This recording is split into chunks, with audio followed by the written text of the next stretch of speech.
श्री शिवाय नमस्तुभ्यं। ध्यान से एकादशी है। स्कंद पुराण यहां तक कहती है कि इस कथा के चरित्र को जो श्रवण कर लेता है उसको 26 एकादशी करना भी नहीं पड़ती। इस एकादशी की केवल ये कथा सुनकर ही वो तर जाता है। बहुत ध्यान से सुनना इसको, कथा तो बड़े भाव से सुन लो इसको, है? बड़े प्रेम से। इसलिए सारी एकादशियों में निर्जला एकादशी की महत्वता शास्त्र प्रमाण करता है महाराज। निर्जला एकादशी का उद्यापन जो करा जाता है, उसका उद्यापन और प्रदोष का जो उद्यापन करा जाता है, इन दोनों का क्रम लगभग एक जैसा ही। तो निर्जला पहुंची है और निर्जला ने जाकर भगवान नारायण से निवेदन करा। भगवान विष्णु ने पूछा, क्या बात है निर्जला, आज तुम खेलती हुई यहां पर आकर खड़ी हो गई, क्या हुआ क्या है? क्या तुमको गौलोक धाम में आनंद की अनुभूति नहीं हो रही जो तुम बैकुंठ में आई हो? निर्जला घूमती घूमती भगवान के सम्मुख में पहुंच गई। भगवान ने पूछ रहे हैं, बार बार पूछा, निर्जला हुआ क्या तुमको?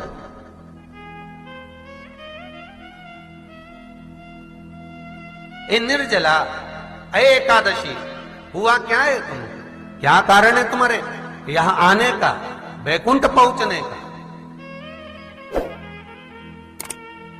बहुत ध्यान देना महाराज। शास्त्र कहता है सोमवार, मंगलवार, बुधवार, गुरुवार, शुक्रवार, शनिवार, ये देवता वो देवता सबके व्रत कर लो, सारे व्रत कर लो, पर ये व्रत आपको परमात्मा के धाम तक लेकर नहीं जा सकते, क्योंकि इनका जो पुण्य है वो मृत्यु लोक में आप थोड़ा सा भी गलत करते हैं तो पुण्य समाप्त हो जाता है। पर हिंदू धर्म के 3 व्रत ऐसे बता दिए जिन व्रतों का पुण्य समाप्त नहीं हुआ।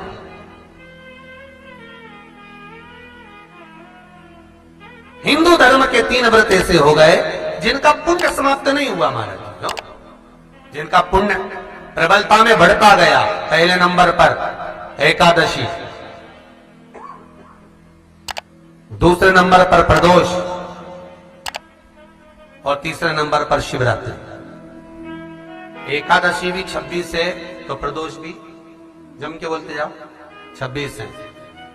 शिवरात्रि केवल 12, केवल 12, और अगर अधिक मास की पड़ जावे तो ये 13, पर अधिक की आए तो 13 है। तो यहां शास्त्र कह रहा है कि 3 व्रत हमारे यहाँ जिनका पुण्य समाप्त नहीं हुआ, जिनका पुण्य प्रबल हुआ, बड़ा। इसलिए आज भी माता एकादशी का व्रत करती है।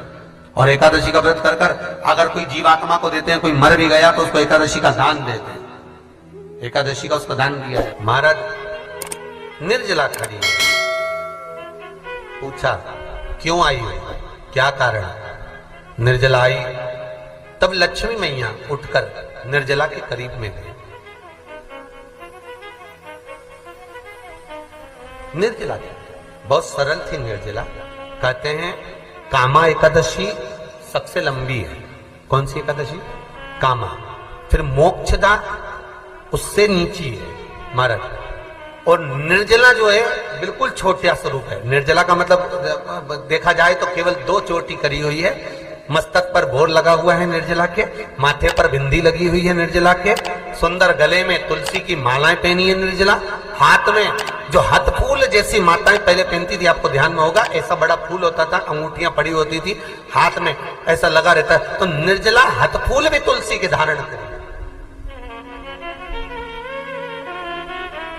बड़ा सुंदर स्वरूप है माता निर्जला का महाराज। छोटी है तो माता लक्ष्मी उनके पास में गई और निर्जला से जाकर पूछा, निर्जला तेरे आने का कारण क्या है, तू बता।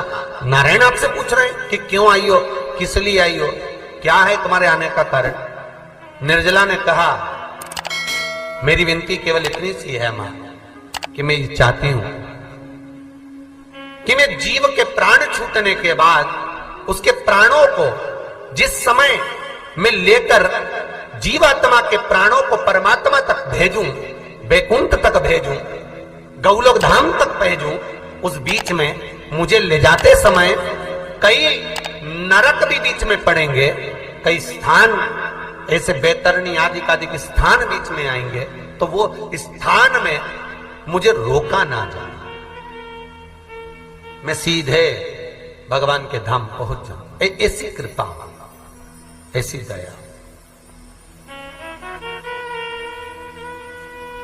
जितनी भी माताएं एकादशी का व्रत करती, बहुत ध्यान से सुनना आज की कथा को। शायद जिंदगी में मिली ना मिली, पर ये कथा का रिश्ता तो बहुत ध्यान से सुनना। स्कंद पुराण यहां तक कहती है कि इस कथा के चरित्र को जो श्रवण कर लेता है उसको 26 एकादशी करना भी नहीं पड़ती। इस एकादशी की केवल ये कथा सुनकर ही वो तर जाता है। बहुत ध्यान से सुनना इसको, कथा को। सबसे पहला नियम एकादशी व्रत का, सबसे पहला नियम है कि आप जिस दिन व्रत करो उसके एक दिन पहले भक्ति का संचार इस हृदय में करो। भक्ति का संचार इस हृदय में कर लीजिए। जिस दिन आप व्रत करो, जैसे एकादशी का व्रत कर रहे हो तो दशमी के दिन शाम का समय जब आवे, रात्रि जब होने लगे, शाम का समय आवे और रात्रि का आप जब भोजन ग्रहण करो तो उस भोजन में कोई ऐसा पदार्थ ग्रहण मत करिए जिस पदार्थ के कारण आपकी एकादशी बिगड़ जाए। कोई बेकार भोजन में ग्रहण नहीं करना, श्रेष्ठ भोजन ग्रहण करिए दशमी। और एकादशी का दूसरा नियम बहुत ध्यान से सुनिएगा। जिस दिन आपकी एकादशी का व्रत हो उस दिन प्रयास करिएगा कि अपने हाथ से किसी भी वृक्ष की कोई पत्ती टूटे ना। अपने हाथ से किसी भी वृक्ष की, पौधे की, किसी भी वृक्ष की पत्ती अपने हाथ से ना टूटे। बहुत ध्यान दीजिएगा महाराज। एकादशी का ये दूसरा नियम है कि अपने हाथ से किसी पौधे की, किसी वृक्ष की, किसी डाली की कोई पत्ती टूटे ना, कोई पत्ती ना टूटे, इसका प्रयास करिए।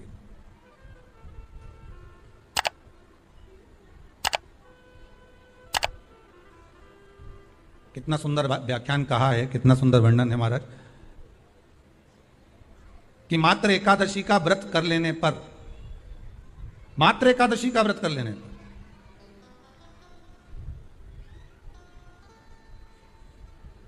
जो पूर्व में किया गया हमारा पाप कर्म है, हमने किसी जीव की हत्या करी है, हमने किसी को कष्ट प्रदान करा है, हमने किसी को अपशब्द कहा है, हमने किसी को ताने दिए, हमने किसी को आड़ा टेढ़ा कहा है, हमने किसी को गालियां दे दी है, मात्र एकादशी का व्रत ही कर लेने पर ये सारे जो दोष हैं वो समाप्त हो जाते हैं। सारे दोष हमारे समाप्ति पर आ जाते हैं।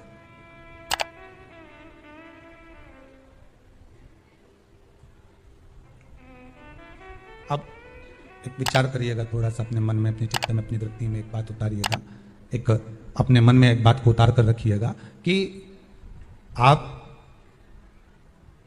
अपने पाप को, अपने पाप कर्म को जिस दिन क्षीण करने वाले हो, समाप्त करने वाले हो, अपने पाप को आप जिस दिन समाप्ति पर लेकर जा रहे हो, तो उसके एक दिन पहले आपको प्रसन्नता होना चाहिए कि नहीं होना चाहिए कि कल मेरा पाप कटने वाला है, कल मेरा पाप समाप्त होने वाला है। जो मैंने पाप कर्म करा है वो समाप्त होगा, जो मैंने पाप कर्म करा है वो कल समाप्त हो जाएगा। तो एक दिन पहले आपके चेहरे पर प्रसन्नता हो कि ना हो?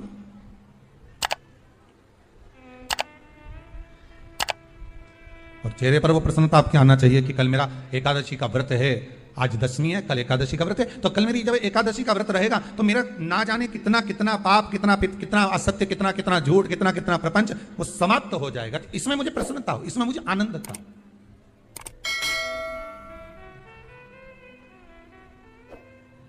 तो क्या कहा गया कि प्रयास करिएगा कि एकादशी के दिन कोई वृक्ष की, कोई डाली की, कोई कोपल की कोई पत्ती ना तोड़ी जाए। क्यों? तो कहा अगर उस पत्ती को हम तोड़ देते हैं, वृक्ष की पत्ती को या क्यारे में लगी हुई कोई डाली की पत्ती को हम तोड़ देते हैं तो एकादशी का पुण्य फल प्राप्त नहीं होता, एकादशी का कोई फल हमारे खाते में नहीं जाता, पुण्य फल प्राप्त। अब फिर भले तुम, चाहे तुमने मोरदन खाया हो, चाहे तुमने फिर चिप्स खाई हो, चाहे तुमने फिर व्रत का कितना ही सामान खा गए और तुमने सोचा कि आज मेरी एकादशी है, तो फिर उसका कोई फल प्राप्त नहीं, उसका कोई सुख प्राप्त नहीं आपको। फिर रहे हैं वो भी श्रवण करें। एकादशी के दिन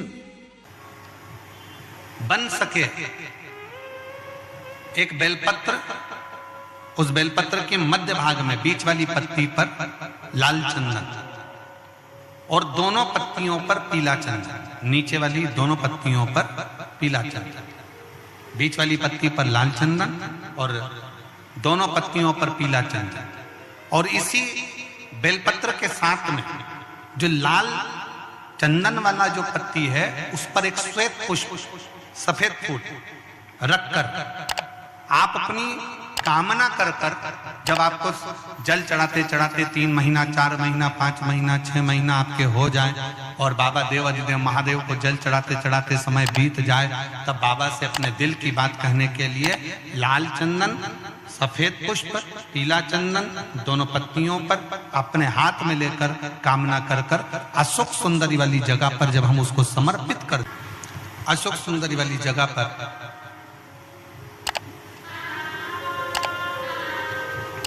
ये शिवलिंग जलाधारी और उसके सामने का जो भाग है उसके मध्य भाग में अशोक सुंदरी का स्थान है। बस इसी स्थान पर बेलपत्र और श्वेत पुष्प, बीच वाली पत्ती पर लाल चंदन, आसपास की पत्तियों पर पीला चंदन और वो शिवलिंग की सम्मुख में जो अशोक सुंदरी का स्थान है वहां समर्पित कर उस स्थान। ये रोज नहीं करना, फिर ध्यान देना, कभी कभी 4-6 महीने निकल जाएं, 8 महीने निकल जाएं, 3 महीने निकल जाएं, 5 महीने निकल जाएं उस स्थान, और ये हमने एक बार नहीं बताया, इसको पहले भी वर्णन कर सकते। एकादशी के दिन गंगा के जल में मात्र 7 बेलपत्री डालकर जो नंदीश्वर भगवान अर्थात जो शंकर जी के शिवलिंग के सामने नंदी होता है, उस नंदी के चरण पर गंगा का जल चढ़ाकर बेलपत्री शिव पर समर्पित कर देता है, उसके घर में रुपया रुकना चालू हो जाता है, फिर वो गलत जगह पर नहीं जाता, गलत स्थान पर वो धन जाएगा ही नहीं। बेटा अगर व्यसन में पड़ा हुआ है, मदिरा पान में पड़ा हुआ है, मांसाहार में, जुए आदि में जा रहा है, तुम्हें लग रहा है कि मेरा बेटा गलत मार्ग पर जा रहा है, ये मित्र दोस्ती गलत हो रही है, वो सही जगह पर आ जाए तो हो रही है। 30,000 रुपये महीना, 40,000 रुपये महीना कमा कर लेकर भी आ रहा है, कमाई तो आपकी हो रही है। 30-40 हजार रुपये महीना आप कमा रहे हो, 50,000 रुपये महीना, 1 लाख, 2 लाख, 4 लाख रुपए आप कमा भी रहे हो, पर आया और चला गया, उसका क्या करोगे?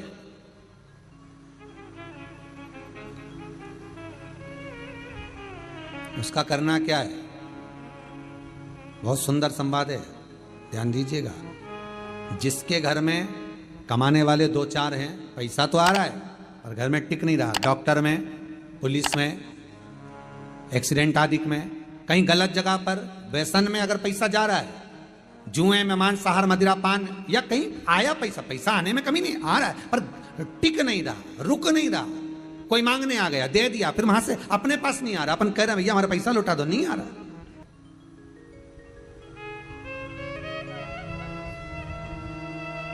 करना है एकादशी।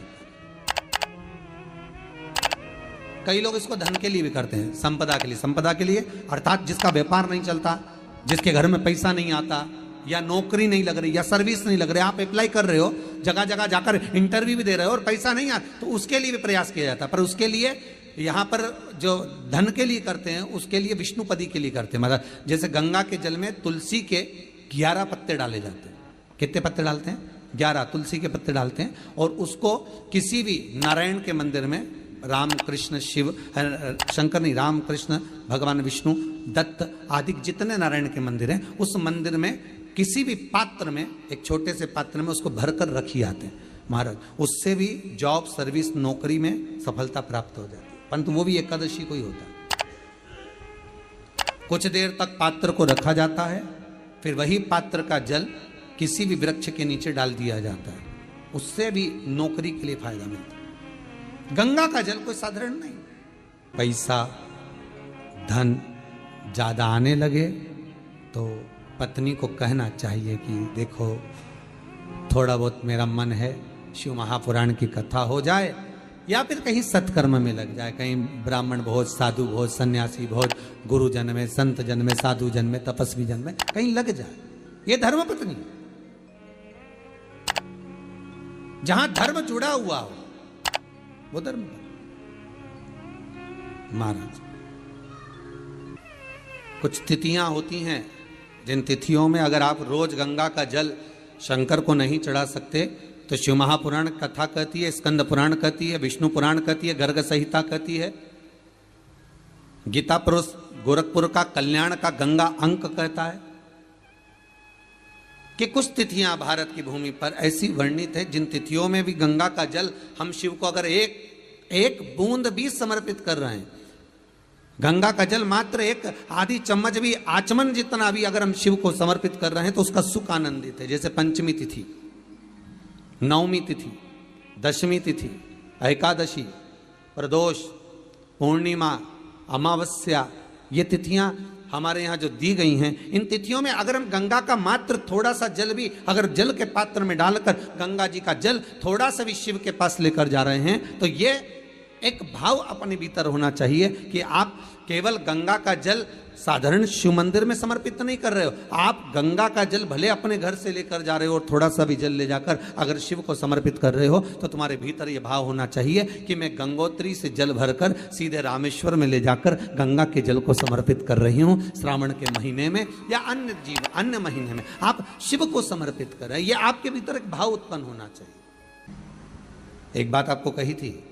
गुरु महिमा में कि घर से जब निकला करो ना तो भगवान देव अधिदेव महादेव का नाम लेकर श्री शिवाय नमस्तुभ्यम, घर से जब निकलो, कोई कार्य के लिए जा रहे हो तो आप श्री शिवाय नमस्तुभ्यम का स्मरण कर कर जाइए। आप किसी काम के लिए आगे बढ़ रहे हो, श्री शिवाय नमस्तुभ्यम का स्मरण कर कर जाइए। जिस समय आपके मुख से श्री शिवाय नमस्तुभ्यम का स्मरण हो जाए या शिवलिंग का स्पर्श हो जाए या शंकर का अनुमोदन कर कर ओम नमः शिवाय बोलकर या राम बोलकर, कृष्ण बोलकर, शिव बोलकर, आपके भीतर जो रमा हुआ है, आप राम को मानते हैं आप राम को माने, हम मना नहीं करेंगे, आप कृष्ण को माने तो कृष्ण को माने, हम मना नहीं करेंगे। आपका दिल जिससे लगे, आपका चित्त वृत्ति जिससे लगे, और उस पवित्र भूमि में ना जाने कितने साधक, कितने साधु, कितने तपस्वी, कितने संत, कितने महात्मा, कितने जोगी, कितने सन्यासी, कितने ब्राह्मण जन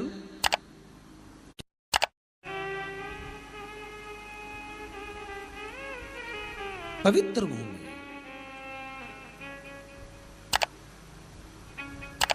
और उस पवित्र भूमि में ना जाने कितने साधक, कितने साधु, कितने तपस्वी, कितने संत, कितने महात्मा, कितने जोगी, कितने सन्यासी, कितने ब्राह्मण जन, कितने विद्वत जन इस भारत की भूमि पर भ्रमण करते रहते हैं, तप साधना करते रहते हैं, उपासना करते रहते हैं, मंत्र जाप स्मरण करते रहते हैं। और जब उनका मंत्र जाप का फल इस भूमि पर प्राप्त होता है तो यहाँ की जो रज है, यहाँ की जो धूल है, यहाँ की जो माटी है, वो सुख का अनुभव करा देती है, एक आनंद का अनुभव करा देती है। श्री भागीरथ बाबा गंगा जी को लेकर आए,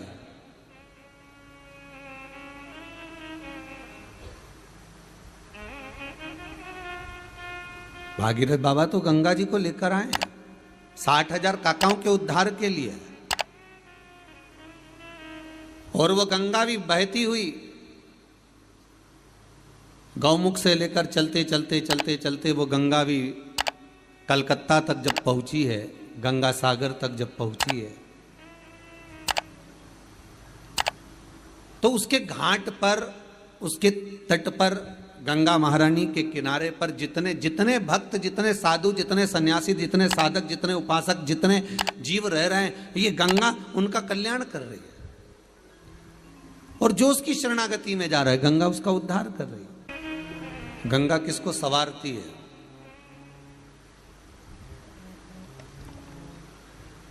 किसी ने कहा कि प्राण छूटे और गंगा जी में ले जाकर अस्थियों को छोड़ दो तो गंगा मोक्ष देती है। विष्णु पुराण में, गर्ग संहिता में, देवी भागवत में, शिव महापुराण में, स्कंद पुराण में लेख लिखे हैं कि गंगा जी ने शंकर जी से वर मांगा था कि मेरे जल में जब तक जीव की अस्थियां पड़ी रहेंगी तब तक वो जीवात्मा वैकुंठ का भोग भोगेगी।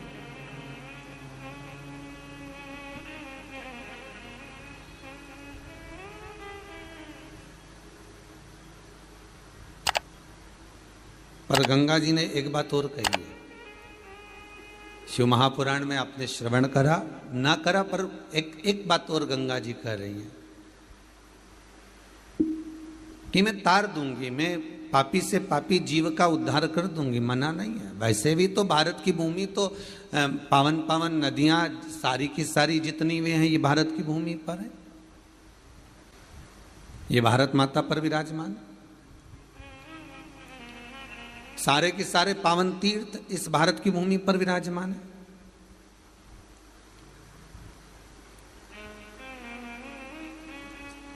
पुण्यमय नदियां, पुण्यमय तीर्थ, पुण्यमय तालाब, सरोवर जितने भी हैं ये सब इस भारत की भूमि पर हैं। गंगोत्री में